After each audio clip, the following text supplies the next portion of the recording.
The reviews are in for Apple's iPhone 14 lineup, and the consensus, it's Pro or bust.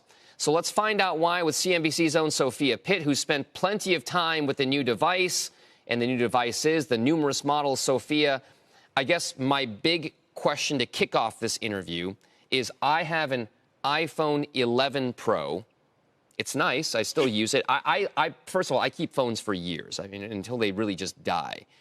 Do I want to upgrade this phone to the new 14? Tom, look at your camera on the back of your phone. Look at the camera. Yes, it's a pretty good looking camera. Look at the camera on the new phone. It's a little bit of a difference. It is, but it's not that. You still got the 3 lenses and everything else. So what's so much different about this phone that I would want to spend that much more money to upgrade this? So there are a few new innovative features on the iPhone 14 Pro and Pro Max. I would not go for the base model. The Pro Max has the dynamic island, which you can see here. It's like a blend between software and hardware where you can kind of like get interactive features with whatever you're doing. So you have like your little timer over here. Sorry, you can see it better now probably.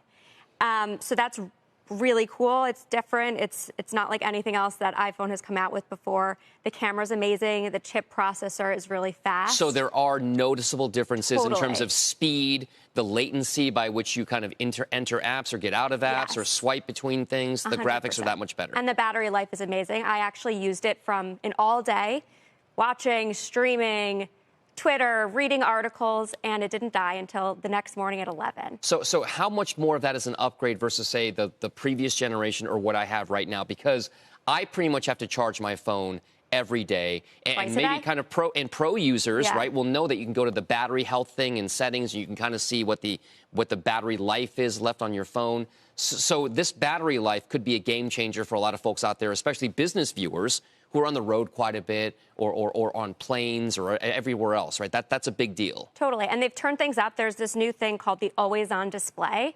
As you can see, it's dark right now. That only uses like 1 hertz, so it doesn't use as much light as when the phone is actually on.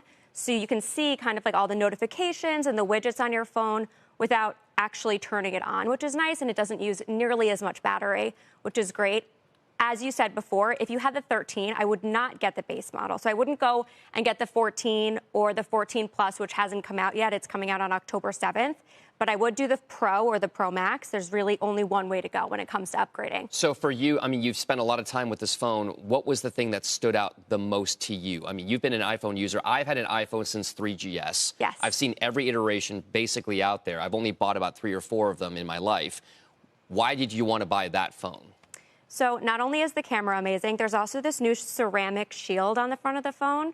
I don't know if you're like me, but I've broken my phone a million times. I have to put the sticker shield on. And that's so here. ugly. Like Right. it ends up getting dirty at the corners, and it's just like not cute.